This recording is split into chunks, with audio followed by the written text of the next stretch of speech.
What are the products of combustion? The products of combustion. Well, for one thing, heat and energy. Now, what else besides that would be exhaust? And if we combust the right kind of thing, for example, when you break down water into hydrogen to use it to power a vehicle, you then give off oxygen. And so that is the product of combustion. Now, tell me more about this breaking water down to get hydrogen and oxygen Well, to you power. apply electricity to water, and it'll break down into hydrogen and oxygen atoms. You then use the hydrogen atoms to combust. And the simple system, what they call water for gas now, you get a little container, you put it in your car, you put two electrodes in it, you attach it to the car battery, you turn the ignition on, juice goes to the electrodes, and it boils off a minute quantity of hydrogen gas, which is then fed into the exhaust intake or the oxygen intake into the car, and it causes the gas to burn hotter, and you get better gas mileage. And this has already been well proven. It's an old technology. It's beyond patent. It was discovered, I think, now nearly 100 years ago. And the only reason we're not getting 50 and 70 miles to the gallon is because too many interests in the oil industry and in the auto industry don't want to see it happen. Now, it so happened that I had a Datsun, which is now the Nissan, and I bought a 1982 one used from somebody, and they had fiddled with it. They put a carburetor from a Pinto on it. And I drove it for a year until a lady drove a post office Jeep out in front of me when I was going down the highway.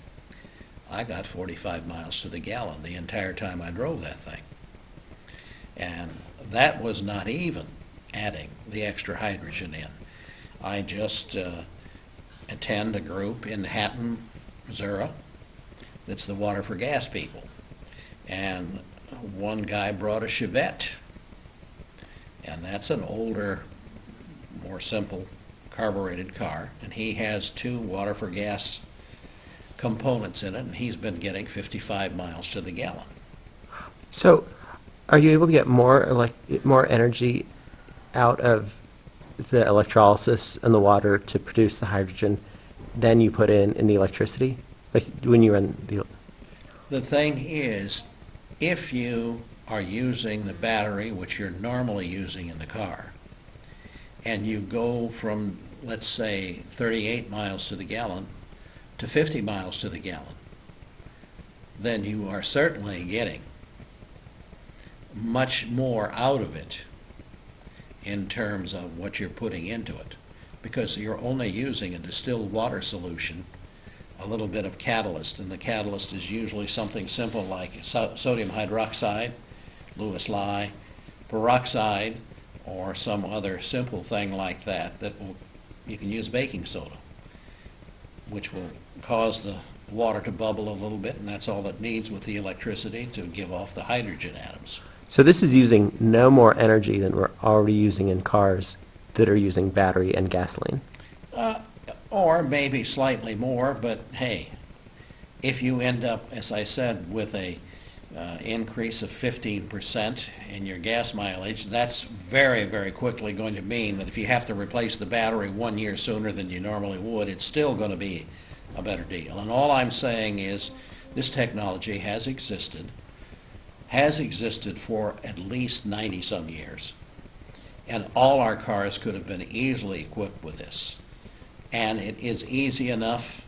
It would cost less than $100 to adapt most cars today to using the system. But the thing that has come into play has been, what's her name? Geraldine Bott, who came up with not water for gas, but pee for gas.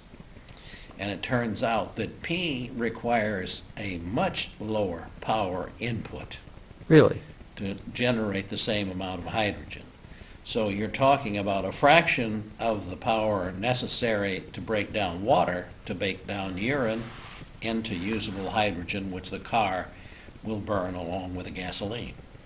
And have many people done this adaptation on their car? All I can tell you right now is Geraldine Bott is now head of a company at the University of Ohio that has just been input by several $100 million.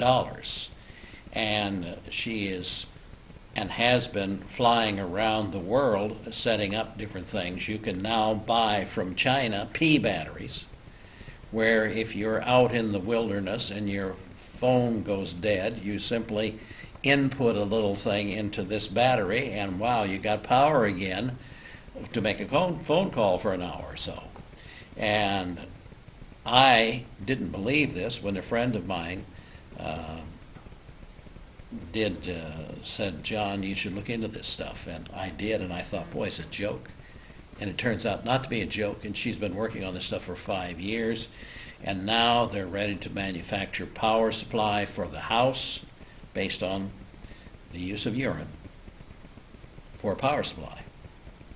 And there is a guy in California who's come up with something that he doesn't explain, but he describes 2 CD discs put together, and with the proper input, it'll produce enough electricity to run your house.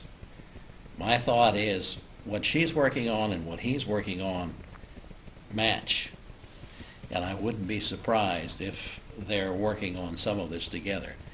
But they don't want tremendous amount of publicity out. There's been, over the last 5 years, and I didn't realize it when I started about a year ago corresponding with her, that she'd been working on this thing for 5 years. And as I said, already the batteries are being manufactured in China, and you get a little flat battery in a thing and a little dispenser that you fill up, and then you inject it into your battery. You correspond with her? Is she open to talking about it? Yeah, I've been scheduled again and again.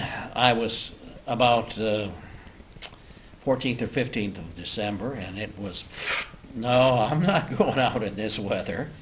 And I hope now maybe in March. But as I said, I'm also trying, there's a group of water for gas people in Hatton, Missouri. And they have a meeting on Saturday, and I'll go down once again and hope that this time somebody shows up. I came the last time in the teeth of that storm we had, and I barely made it back. I mean, that little car of mine doesn't like 45-mile-an-hour wind, and I drove right into the wind, and as I was getting here to the city, I was already overheating. And I managed to drop off just at the right time, and she cools back down once I'm not bucking that wind and not trying to go 50, 60 miles an hour on the interstate.